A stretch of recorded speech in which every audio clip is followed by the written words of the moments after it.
मुंबई से सटे कल्याण डोंबिवली महानगर पालिका ने 15 अगस्त और छत्रपति संभाजी महानगर पालिका ने 15 अगस्त और 20 अगस्त को मांस की दुकानों को बंद करने की घोषणा की।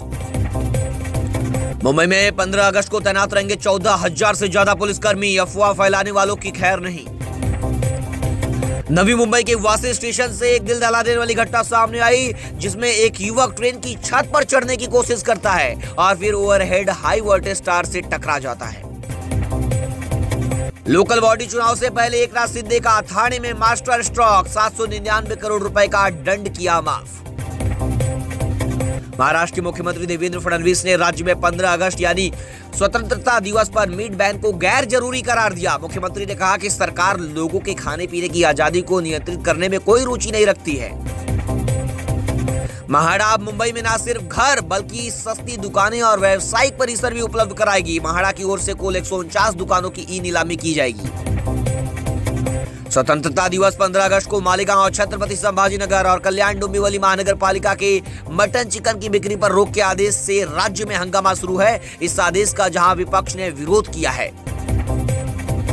बुधवार को मुख्यमंत्री देवेंद्र फडणवीस ने कहा कि हमारी सरकार का इस निर्णय से कोई लेना देना नहीं है। मीट बैन के साल 1988 में तत्कालीन शरद पवार सरकार ने लागू किया था और हर साल ऐसा निर्णय लिया जाता है। मुंबई में रहने वाले कोंकण वासियों के लिए एक अच्छी खबर है। आगामी गणेश उत्सव के मौके पर मुंबई और मुंबई क्षेत्र के सेवकों के लिए कोंकण जाने के लिए एक स्पेशल ट्रेन शुरू की जाएगी। पिछले साल की तरह इस साल भी मंत्री नीतीश राणे के माध्यम से 2 स्पेशल ट्रेनें मोदी एक्सप्रेस गणपति स्पेशल शुरू की जा रही। महाराष्ट्र के जलगांव में 20 वर्षीय सुलेमान खान की पीट कर हत्या के मामले में 4 लोग गिरफ्तार हुए। पुलिस का कहना है कि घटना पुरानी रंजिश से जुड़ी हो सकती है। मुंबई के दादर में कबूतरों को दाना डालने के मुद्दे पर तनाव बढ़ रहा है। जैन मुनि नीलेश चंद्र विजय ने राज ठाकरे से हस्तक्षेप की अपील की। अबू आजमी ने दावा किया कि जामनेर में एक मुस्लिम लड़के की पीट कर हत्या कर दी गई। उन्होंने कहा कि अफवाह है कि वह गैर मुस्लिम लड़की से बात करता था। सीएम देवेंद्र फडणवीस ने गणेश उत्सव में ऑपरेशन सिंदूर की शक्ति दिखाने और स्वदेशी वस्तुओं को बढ़ावा देने का आह्वान किया। उन्होंने भक्तों के लिए सुगम व्यवस्था सुनिश्चित करने के निर्देश दिए।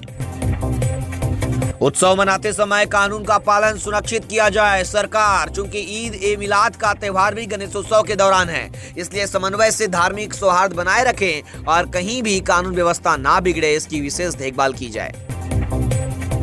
आवारा कुत्तों पर सुप्रीम कोर्ट में फैसला सुरक्षित। बचाव पक्ष ने कहा समाधान हो। सरकार बोली यहाँ ऐसे मांसाहारी जो खुद को पशु प्रेमी बताते हैं।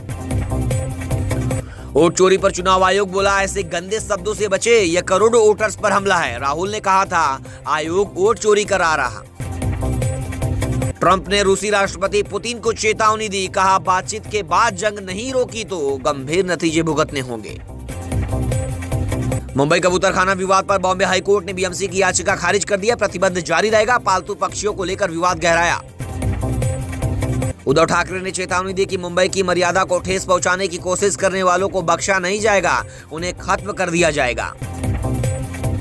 शिंदे और आदित्य ठाकरे 3 साल बाद एक मंच पर आएंगे। वर्ली में 556 परिवारों को नए घर सौंपेंगे। सियासत में नई हलचल।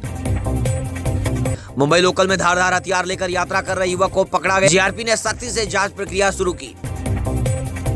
परिवहन मंत्री प्रताप सरनाइक ने कहा कि दहिसर टोल नाके के कारण ट्रैफिक जाम और ईंधन की बर्बादी हो रही है। टोल नाके को थोड़ा और आगे बढ़ाया जाए।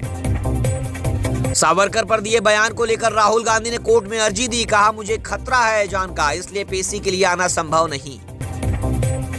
समाजवादी पार्टी बीएमसी चुनाव में उतरेगी। इससे एमबीए की टेंशन बढ़ गई है। चुनावी समीकरण में हो सकता है बड़ा बदलाव। शेयर बाजार में सेंसेक्स 150 अंक चढ़कर 80,700 पर कारोबार कर रहा। निफ्टी भी 40 अंक की तेजी। एनएसई, आईटी, फार्मा और रियलिटी इंडेक्स में उछाल। आज सोने चांदी के दाम में गिरावट। सोना 126 रुपए गिरकर 99,971 रुपए प्रति 10 ग्राम पर आया। चांदी 1,15,000 रुपए किलो बिक रही।